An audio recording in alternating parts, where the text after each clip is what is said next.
कार्यक्रम ये देश है हमारा। आलोक जी, राहुल जी पर कांग्रेस क्यों बच रही है? राहुल जी पर मैं बाद में आऊंगा। पहले मैं देश की जनता को धन्यवाद देना चाहता हूं जिसने तीनों पार्टियों के हाथ में एक एक लड्डू दे दिया कि खाओ और जश्न मनाओ। बहुत बढ़िया। लेकिन मैं कांग्रेस की मोहतरमा को कहना चाहूंगा, अरे तीनों पार्टियों के लिए एक एक शब्द, आपके एक एक लाइनर, वन लाइनर बड़े जबरदस्त होते हैं आलोक भाई। नहीं, तीनों लाइन में तो गुजरात में रिकॉर्ड कायम हुआ, आपको एमसीडी में भी एक तरीके का रिकॉर्ड ही कायम हुआ, और बगैर प्ले किए हुए जीत गई हिमाचल में। वो बीजेपी की गलती से हुआ, तो ये तो बगैर प्ले किए जीत जाती है। अब इनका अधिकार आपने विश्लेषण का जी। नहीं, एक मिनट मैडम, आप जो कांग्रेस गुजरात में भी जीती है वो बगैर खेले जीती है। अच्छा। और वही हाल हुआ है आपका हिमाचल में भी। बीजेपी नहीं, सुनिए और मैं आपसे क्या बोला? मतलब मीठा मीठा गप गप और कड़ुआ कड़ुआ दूध बोला। उसके बाद हमारा कुत्ता तुम्हारा कुत्ता टॉमी। कौन सी बात जी। और इस मीठे में कितना कड़ुआ है अभी पता लगेगा 2-4 दिन। और मैडम मैं आपको एक चीज कहना चाहूंगा कि जहां जहां राहुल गांधी नहीं जाते हैं वहां कांग्रेस जीत जाती है। तो ये जो भी ये कई कांग्रेस एग्री कर रहे हैं, ये जो यात्रा है इसको भी अनवरत 20 साल तक चलने दीजिए। और मैं तो बोल रही हूँ ये यात्रा राजस्थान से गुजरी है और राजस्थान में हम उपचुनाव जीते हैं। कौशिक साहब, आपका सवाल किससे है और आपकी बात क्या है? सुधांशु जी के वाक्य पटुता के ऐसे ही हम कायल नहीं हैं जी। कितनी आसानी से 3 जगहों पे इनकी सरकार थी, 2 जगहों पे हार गए, लेकिन जीत के जश्न में उसको ढक दिया इन्होंने। कांग्रेस जश्न क्यों नहीं मना रही? हिमाचल का जश्न है। मेरा मूल सवाल यह है कि अभी तक आम आदमी पार्टी पे ये आरोप लगाया जाता था कि कांग्रेस की सीटें खा रही है, वो कांग्रेस की वोट खा रहे हैं। आपको दिल्ली से बेदखल कर दिया है आम आदमी पार्टी ने। क्या आप आम आदमी पार्टी को प्रमुख विपक्षी दल के तौर पे मानते हैं? चुनौती आम आदमी पार्टी मानते हैं या आज भी कांग्रेस आपके लिए चुनौती है? ये हम जानना चाहते हैं। बहुत अच्छा सवाल किया। अरे यही तो बड़ी मजेदार बात होने जा रही है। अब जो ये केजरीवाल जी का थोड़ा सा उदय हुआ ना, ये चुनौती हमारे लिए नहीं है, या तो राहुल जी के लिए है, या ममता जी के लिए है, या नीतीश कुमार जी के लिए है, या तेलंगाना जी वाले केसीआर जी के लिए है। और अभी क्या होने वाला है, ये मोदी से तो कोई नहीं लड़ पाएगा, सभी आपस में खूब लड़ेंगे। अभी देखिएगा ये साबित करने के लिए कि कौन क्या है, क्योंकि कहने लगा ना चौथी राष्ट्रीय पार्टी। अब बताइए 2-3 थी, अब एक और आ गया दावेदार। अब ये बताइए, पहले इन लोगों से पूछ लीजिए कि ये मुकाबला किससे मान रहे हैं। अरे यही तो मैं कह रहा हूं। चमन में इख्तिलाफ रंग-बू से बात बनती है। विपक्ष में चमन में इख्तिलाफ रंग-बू से बात बनती है। तुम ही तुम हो तो क्या तुम हो, हम ही हम है तो क्या हम है। यही लोकतंत्र की खूबसूरती। अगर आप लोकतंत्र को खत्म करना चाहते हैं तो बहुत बहुत मुबारक हो आपको। आपको लगता है एक सुनिए, इन्होंने जो कहा, मैं एक लाइन कह दूं। इनके लोग, आपने बहुत अच्छी बात कही। अरे मैं कह रहा हूं वो खूबसूरती है। अरे वो ऐसी खूबसूरती दिखेगी 24 आने से पहले। एक विपक्ष के अंदर जानते क्या दिखेगा? तो एक कहावत है कि मल्लन से मल्ल घनेरे, बाहर ना तो घर में भतेरे। यानी पहलवान लड़ने के लिए बाहर जरूरत नहीं, अंदर एक दूसरे से लड़ने के लिए काफी रहेंगे। अभी पूछ लीजिए। अच्छा ये बताइए, इनसे पूछिए। अरे भाई एक मिनट, अरे भाई हमारे आप बोलिए, मैं सिर्फ ये कह रहा हूं। अच्छा इनसे पूछिए, इनसे पूछिए कि मोदी जी से मुकाबला राहुल का है, इनसे पूछिए केजरीवाल का है। पूछिए, अभी ये बात साफ हो जाएगी। मोदी जी से बाहर ना तो घर में बतेरे। भाई देखिए, मोदी जी से मुकाबला किसका? राहुल आपको मुकाबले में लिख रहे हैं? देखिए मेरी बात सुनिए, राहुल जी दिख रहे हैं जनता तय करती है कौन मुकाबले में होगा। इतना घमंड ठीक नहीं है। घमंड तो बड़े बड़ों का नहीं रहा, घमंड तो हिटलर का नहीं रहा, तो मोदी जी का, सुशांत जी का क्या रहेगा? तो जनता तय करती है, और जब जनता तय करती है तो सत्ता पलट देती है। जनता ऐसी है, जनता जनार्दन है। पहली बात। दूसरी बात, एक और बताऊं, राहुल जी का मुकाबला है केजरीवाल जी? देखिए मैं फिर कह रहा हूं कि आज आम आदमी पार्टी जिस प्रकार से पूरे देश भर के अंदर शिक्षा स्वास्थ्य की बात कर रही है, देश को नंबर 1 बनाने की बात कर रही है, हमारा एजेंडा क्लियर है। हमें देश को फ्री का सामान देकर नंबर 1। फ्री का नहीं, आप अपमान मत करिए। आप अपमान मत करिए, आप अमीर जी, फ्री का नहीं, जनता को उसका अधिकार देना, जनता को उसके टैक्स के पैसे का रिवर्ट देना, ना कि स्विस बैंक में भर लेना, ना काला धन इकट्ठा कर लेना। काला धन आएगा, आ गया क्या देश में? पंजाब में 8 महीने हो गए। सुनिए 1000 रुपए दे दिए पंजाब में। देंगे, 300 बिजली दे दी हमने पंजाब के अंदर। पंजाब 1000 रुपए दे दिए। आपने 2 करोड़ रोजगार दे दिए, 2 करोड़ रोजगार दे दिए, 15 लाख दे दिया आपने। 15 लाख दिया आपने, 2 करोड़ रोजगार दिया, 100 स्मार्ट सिटी दिया आपने, बुलेट ट्रेन दिया आपने, क्या दिया? ये आईबी का मतलब इंटरनल ब्रॉडकास्ट आप लोगों की पार्टियों में भी है? इंटरनल ब्रॉडकास्ट यूनिट है ऐसा सुधांशु जी? देखिए, ब्रॉडकास्ट बाहर वालों के लिए होता है, ये इंटरनल ब्रॉडकास्ट तो भाई उन्हीं के लिए होता होगा।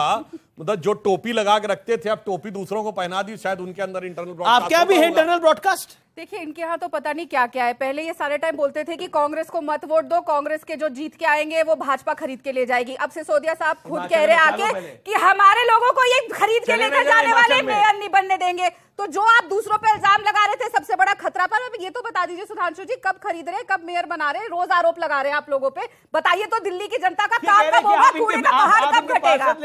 केजरीवाल जी टीवी चैनलों पे जो लिख लिख के दे के आए थे, कहे से लिखे का महत्व अधिक मतलब होता है। आप मेयर और सुनिए, नहीं बना रहे? और लिखे से भी अधिक मतलब महत्व आप किसका मेयर होता नहीं बना रहे है? ना? मैं कसम खाता हूं 15 लाख कि दूंगा। कभी भी 15 लाख कसम सीधा खाता अकाउंट में जाएगा हूं कि कांग्रेस सीधा की 15 लाख सपोर्ट, अकाउंट में जाएगा। कसम खाता सीधा हूं, 15 लाख मिलेगा, कसम 2 खाता करोड़ हूं, रोजगार कसम सबको मिलेंगे, नहीं स्मार्ट सिटी मिलेगी, बुलेट ट्रेन चलेगी। एक पब्लिक देखिए, क्या सवाल है? बोलिए, सवाल आप बोलिए, एक लाइन फिर छोड़िए। कसम, ये पता नहीं फैमिली को बीच में ले आते हैं। इन्होंने पहले एक बार ट्वीट किया था कि एलजी साहब, आप तो मुझे जितना डांटते उतना तो मेरी पत्नी भी नहीं डांटती। अब जो घर में डांटा फटकारा दुत्कारा जा रहा है, उसके लिए बाहर क्या बात करने की बात करना। जी। राधिका, आप दिल्ली से खुद आती हैं। दिल्ली एमसीडी में जो डिबैकल हुआ है, और इंटरेस्टिंग बात यह थी कि आपके जो प्रदेश अध्यक्ष जनाब थे तो पूरी स्ट्रैटेजी बना रहे थे, इतनी बढ़िया स्ट्रैटेजी उन्होंने बनाई। उनका अपना वोट नहीं था तो वो क्या रणनीति बना रहा था व्यक्ति, सवाल ये खड़ा होता है। और दूसरी बात, गुजरात के अंदर जो आपका अश्रु है, आप उसको एक कांग्रेस पार्टी की वरिष्ठ नेता होने के नाते, यानी एक आप विधायकी का चुनाव लड़ चुकी है, पार्टी के कम्युनिकेशन मीडिया सेल डिपार्टमेंट में आप काम करती है, एक सवाल का जवाब दीजिए, इतनी बुरी हार को आप पचा कैसे पा रहे हैं जो गुजरात में आपके साथ घटा है? मैं आपको बता रहा हूं, मैं गुजरात के कई एक्सपर्ट्स के साथ मेरी बात हुई, मैं गुजरात गया था, कोई मान नहीं रहा था कि कांग्रेस 35 से नीचे आ सकती है। श्योर शॉट कांग्रेस की सीटें थी 25 सीट वहां गुजरात में, जो कांग्रेस आज तक कभी हार नहीं सकती थी, लेकिन वो सीटें हार गई है। कांग्रेस का ये अब तक का सबसे खराब प्रदर्शन है। न भूतो न भविष्य में ऐसा प्रदर्शन कांग्रेस को भी कभी उम्मीद नहीं होगी, वो कभी आगे भी करेगी। क्या आपको लगता नहीं है you are taking it too lightly? 40 second मुझे बीच में टोकिएगा नहीं। जी। सबसे पहले दिल्ली से शुरुआत करते हैं। दिल्ली में जब विधानसभा चुनाव हुए थे, हमारा वोट शेयर सिर्फ 4.2% रह गया था, जो आज बढ़ के 12% पे आ गया है धीरे धीरे। क्योंकि प्रॉब्लम यह है कि जो झूठ की स्पीड है वो तेज है और सच्चाई की स्पीड थोड़ी धीरे है, पर slow and steady always wins the race. Delhi में यह हुआ। आपने अनिल चौधरी जी की बात करी, मैं आपके सामने खड़ी हूं, मेरा वोट नहीं था। आप ऑनलाइन जब मैंने अपना वोट चेक किया, इलेक्टोरल लिस्ट में चेक किया, मेरा वोट था। जब मैं खुद वोट देने गई तो वहां पे मेरी फोटो पे डिलीटेड लिखा हुआ था। तो ये क्या हुआ है दिल्ली में, कौन जिम्मेदारी लेगा? ये सवाल हमने इलेक्शन कमीशन से भी पूछा है। आपको याद है हमने एक रिकॉर्ड बनाया था माधव, हाँ जी, 149 का रिकॉर्ड खाप के जरिए 149 सोसाइटी को जात में बांटकर जो रिकॉर्ड बनाया था खाप इन्होंने क्या नफरत की खेती करी है वो भी बताइए ना। हमारी जाति पे आ जाएंगे, धर्म पे आ जाएंगे, इनकी नफरत की खेती के तो बीज बताइए कहाँ कहाँ बोए। दूसरी बात, क्या हंगामा नहीं हुआ? मोदी जी ने तो ऑलरेडी नफरत का डर फैलाना शुरू कर दिया। बोल रहे हैं कि ये तो अब मेरे पे अटैक करेंगे, तुम्हारे पे भी अटैक करेंगे। जनता को डराने का काम कर रहे हैं। अब डर और नफरत की राजनीति तो कर रहे हैं, जनता को डरा रहे हैं कि अब ये लोग इधर जीत गए। वो अपने कार्यकर्ताओं के लिए बोल रहे थे। दूसरी बात, गुजरात पे आते हैं। गुजरात पे बात करें, कितनी आपने बताया ना 149, इनकी कितनी सीटें आई हैं? 156। कितनी ज्यादा है? 7 ना? तो क्या प्रचंड ऐसा रिकॉर्ड हो गया? प्रचंड 7 सीटों में। ओह मोदी मोदी मोदी मोदी मोदी मोदी। अरे 27 साल बाद सीटें आई है इतनी। ऐसा तो है नहीं कि हम कि कभी किसी को उस पास वोट नहीं मिली। वो गुजरात का चुनाव माधव सिंह सोलंकी जी ने KHAM 4 जातियों और इंदिरा जी की हत्या की बात की सहानुभूति का चुनाव था। पूरा सुन ले। इंदिरा जी की हत्या के बाद का हुआ चुनाव था। को टिकट देते हैं, दंगई आके उसके लिए वोट मांगते हैं, हिंदू मुसलमान ये करते हैं, और बार बार वही जो आपने लाइन बोली थी, जरा फिर सुना दीजिए एक बार। गप गप क्या सुनाया था? खैर सुनिए, जो डर की बात करते हैं, मैं सिर्फ एक बात कहना चाहूंगा। अभी आप खुद ही बोल रहे थे कि रामपुर में हम जीते हैं, जहां पर देखिए एक बड़ा बढ़िया वाक्य था जो आजकल मीडिया में आप लोग भी याद करिएगा, जहां 55% मुसलमान हैं मगर पहली बार बहुसंख्यक समाज का जीता है, यानी 45% वाला बहुसंख्यक होता है। यह बहुत बढ़िया एक इंटेलेक्चुअल एस्टेब्लिशमेंट का नैरेटिव है, पहले समझना चाहिए। और जहां पर 55% मुसलमान है वहां पे हम जीते, इसका मतलब हमें समर्थन मिल रहा है। सुनिए, ये पॉइंट एक मिनट। देखिए, रामपुर में एक इतिहास और बना है। 55 मुसलमानों ने भारतीय जनता पार्टी को एन ब्लॉक वोटिंग करी है, और रामपुर में इसी वजह से भारतीय जनता पार्टी की जीत हुई है। और सही कहा आपने जनाब, आपने बिल्कुल सही बात बोली और आपकी बात से मैं एग्री करता हूं कि गुजरात के अंदर कुछ ऐसी कॉन्स्टिट्यूएंसीज हैं जहां भारतीय जनता पार्टी, जो मुस्लिम बहुल इलाके हैं, जहां भारतीय जनता पार्टी जीत के आ रही है। इसके पीछे क्या कारण देखते हैं आप? देखिए, आज हम विश्लेषण करने के लिए बैठे हैं। तो सियासी लड़ाई चलती रहेगी, आगे भी चलती रहेगी, लेकिन ये एक बड़ा चेंज दिख रहा है। नरेंद्र मोदी जी का चेहरा जहां पर भी आता है वहां जाति, धर्म, हर चीज का ब्रैकेट टूट जाता है। आपने 2014 में देखा, आपने 2019 में देखा, 303 सीटें बिना मुस्लिम वोट्स के तो नहीं आई होंगी। 156 सीटों में जहां मुस्लिम डोमिनेटेड एरियाज है वहां पर वोट्स मिले हैं, तमाम चीजें हुई हैं। लेकिन जिस पॉलिसी पर वो हमेशा चलते आए हैं, ऐसा ही भारतीय जनता पार्टी का बाय एंड लार्ज जो प्रोमिसेस 1951-52 में किए गए थे जनसंघ द्वारा, आज तक उन्हीं पर चलते आ रहे हैं। ये क्या, ये व्हाट दिस सजेस्ट? के पीछे एक ही मूल मंत्र है जो मोदी जी ने दिया है, सबका साथ सबका विकास। लोगों को जितने भी रिलीफ मेजर्स हैं, 37 जो रिलीफ मेजर्स हैं प्रधानमंत्री के, उसका लाभ प्रत्येक व्यक्ति को मिला है जो मुसलमानों में। सैयद साहब, ये जो जीत हुई है भारतीय जनता पार्टी की, इसके क्या मायने हैं? खासतौर पे मुस्लिम एरियाज के अंदर जो भारतीय जनता पार्टी को प्रचंड जीत मिली है, अब तो ये कहना आपको भी छोड़ना पड़ेगा कि भारतीय जनता पार्टी एक तरफ देखती है, अब तो सब चुन के भेज रहे हैं इनको। देखिए, मैं तो सुधांशु त्रिवेदी जी से कई बार हूं और ये ऐसे भाजपा में सिर्फ इकलौते मुझे लगता है ऐसे लीडर हैं जो मुसलमानों में बखूबी सुने जाते हैं और पसंद करे जाते हैं। नंबर एक बात। दूसरी बात सम्माननीय वोट तो मोदी जी को मिल रहा है। नहीं, सुन लीजिए, वोट मिल रहा है, नो डाउट मिल रहा है। मैं आपसे यही दरख्वास्त करता हूं कि आप कहीं पर भी विधानसभा चुनाव लड़ते हैं, चाहे लोकसभा चुनाव लड़ते हैं, एक भी टिकट मुसलमानों को नहीं देते।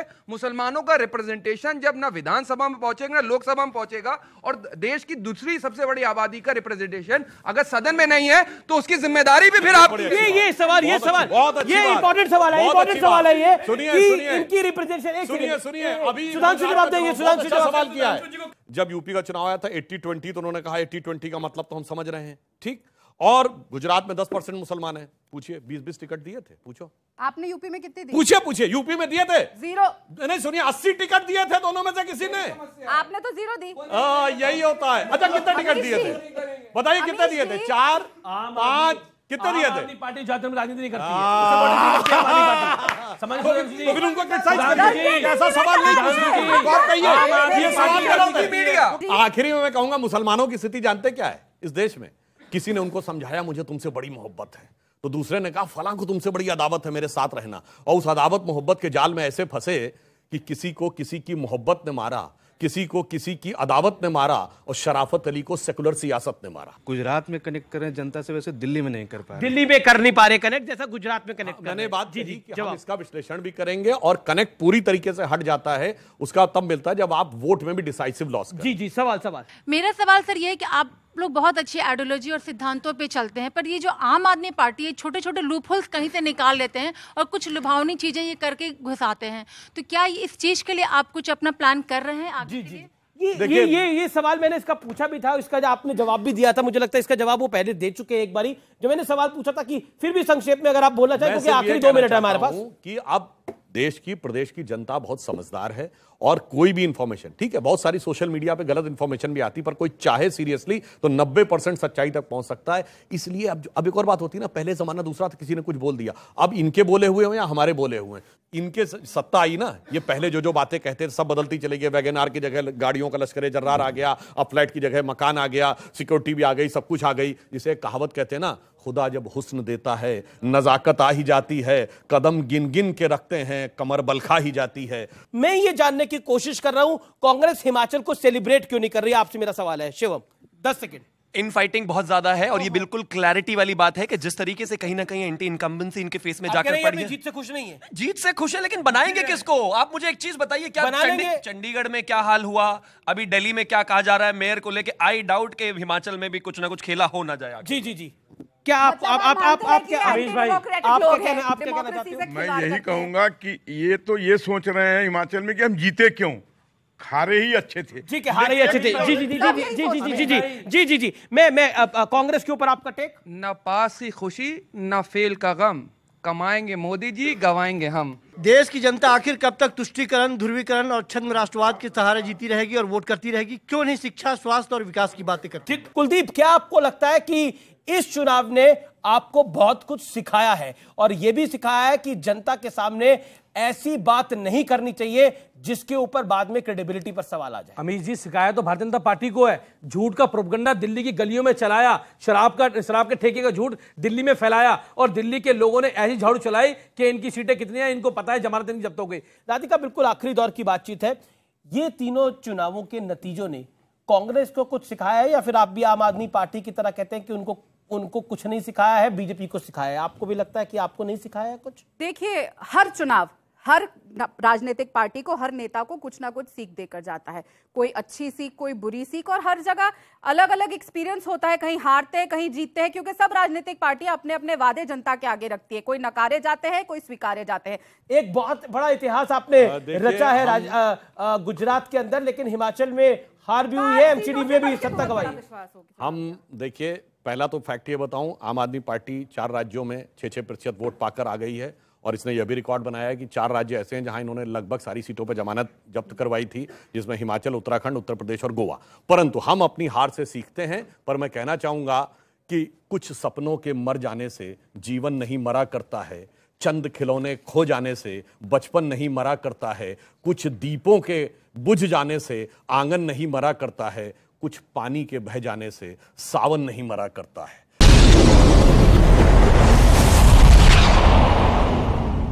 और अब वक्त है हमारे सुप्रसिद्ध विश्लेषण का। वैसे तो विश्लेषण हम कार्यक्रम की शुरुआत में दिखाते हैं, यानी बिगनिंग में दिखाते हैं, लेकिन आज विश्लेषण मैं आपको कार्यक्रम में के अंत में दिखा रहा हूं और इसके मायने हैं, मैं आपको दिखा रहा हूं चुनावी आंकड़ों का संपूर्ण विश्लेषण और दिलचस्प विश्लेषण।